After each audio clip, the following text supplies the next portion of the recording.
Hello foodies, ఎలా ఉన్నారు అందరూ? I'm Kavitha. I'm also foodie, అది మీకు కూడా తెలుసు కదా.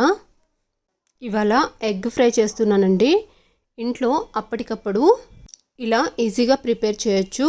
ఆనియన్స్ తరిగి పెట్టుకుని కడాయిలో ఆయిల్ వేసి, ఆయిల్ బాగా మరిగాక ఆనియన్ ముక్కలు వేసి కాస్త ఫ్రై అయ్యాక తగినంత సాల్ట్, తగినంత కారం వేసి, కొంచెం పసుపు వేసి ఇలా మంచిగా ఫ్రై చేసుకున్న తర్వాత ఎగ్స్ను కూడా కొట్టివేసి ఇప్పుడు పూర్తిగా ఫ్రై చేసుకొని స్టవ్ ఆఫ్ చేసుకోవడమేనండి.